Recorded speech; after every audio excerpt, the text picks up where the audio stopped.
I'm sitting here looking at statistics, and I see that Russell Westbrook in his last playoff game shot 19 three-pointers. 19. That, he took 43 shots, and he took 19 three-pointers. Sometimes whole teams don't even shoot 19 three-pointers. Hey everybody, this is Logical Faith here, and this is going to be a video about statistics. I'm starting with a quick few examples from basketball because they should be fairly simple for everyone to understand.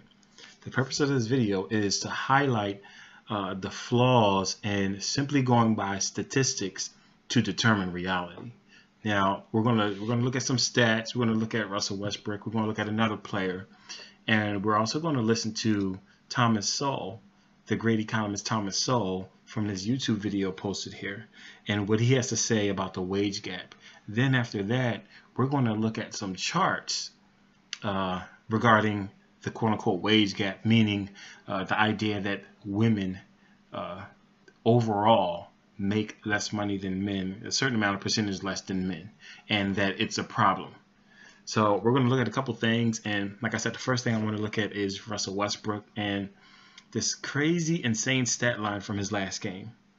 The reason why I want to point this out with him is, if you look at Russell Westbrook here, you go all the way over his last playoff game, he scored 46 points, right? He almost scored 50 points. That guy was killing them, right? Now, if you look at the leading scorer from the Utah Jazz, who he played against, Donovan Mitchell had 38 points. So Russell Westbrook had 46. Donovan Mitchell had 38. Who was the best scorer? Who was the better scorer in this game? Now, people who kind of know sports in basketball, you kind of know that there's more things that go into who's a better scorer than simply who scores the most points.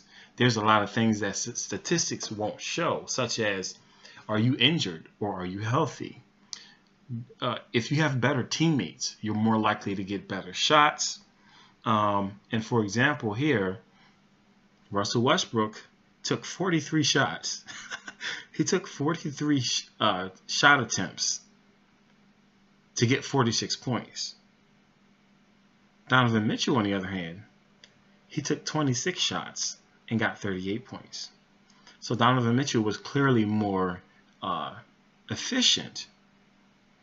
So you could argue that Donovan Mitchell was the better scorer in this game because he was much more efficient and he required less shots to get his points, even though he scored less.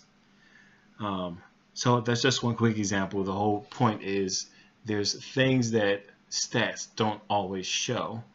And to further that point, I'm going to show you another player. We're going to look at Ray Allen. And Ray Allen is a very good example of why you can't just look at stats. Because if you go down here, and this is a lot of numbers, I'm going to try to highlight a couple seasons here. He played for a couple teams, and his last 2 years he played for the Seattle Supersonics. Look at his stats here. This guy was playing 39 minutes a game right here, and he was averaging 25 points a game. He was getting 20 shots a game, 19.9 field goal attempts a game. And he was scoring, like I said, he was scoring 26 points a game. Well, you know, after his last year in Seattle, he got traded to Boston. And if you look at the next 2 years in Boston, look at his stats for those 2 years combined. He's playing 36 minutes a game instead of the 39 he played his last 2 seasons in Seattle. And he's getting 13 field goal attempts a game. And he's averaging only 17.8 points a game. So if you were to just look at his last 2 years in Seattle, where he's averaging like 25, and you compare it to his first 2 years, the next 2 years after that on a new team, he's only averaging 17.8. You know, and if you didn't know anything about sports or about Ray Allen, you would think, oh, he just got older, or he's gotten older, he's hit that hump, and he's starting to decline. No, what happened is he went to an entirely different team with a different philosophy, and he kind of took a humbler role. He became not the star player, but he became like the second or third best player on that team. And as a result, he got less shot attempts, and as a result, he scored less points. Now, if you're just looking at stats, if you don't know that and you just look at stats, you can see here he's averaging 25 points a game with Seattle, 26 points a game, and then the next year he's averaging 17. So it's like, what happened? Stats don't tell the whole story. Something else happened that the statistics don't show that affected his stats. And, that should be fairly simple for everybody to understand. Let's just look at one more player to drive home the point. Let's look at Thabo Sefolosha here, right?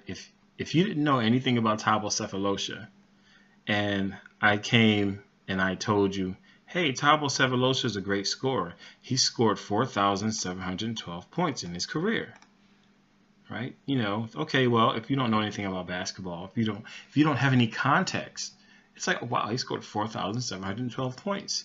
Well, if you go up and look at his average, he played in 778 games. So those 4,700 and something points only turns out to be 6 points a game. Turns out he's not really that great of a scorer. Statistics without context, without anything to compare it to, they can be very misleading. And a lot of times people fall for that. For example, 6 points a game in basketball really isn't that much. Of course, depending on how much time. If you only play 1 minute and you score 6 points, that's pretty good. If you play 48 minutes and you score 6 points, that's really not so good. However, in hockey, if you score 6 points in a hockey game, you're like, that's like a record or something. It's like, teams don't even score that in hockey or soccer. You know what I mean? So context is what gives statistics value, not just the numbers themselves.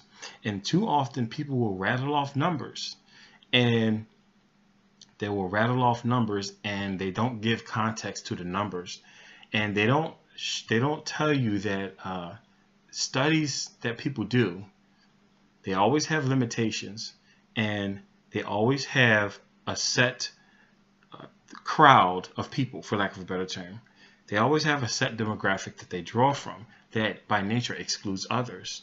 For example, Thabo Sefolosha here, he only averaged 6 points a game, but for his career. Now, compared to Ray Allen, who's a superstar, then this guy, you definitely will pick Ray Allen over him. His stats suck, at least with his scoring. Now, if you compare him to other players who, I don't know, are from his country, or if you compare him to other players who play the same position in the same minutes, the comparison will be different.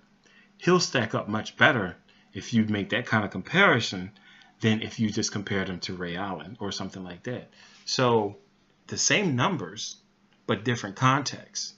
His numbers don't change, but the context in which you view them would change. And as such, the results of your study or your test can be different, even though you didn't really change his stats at all.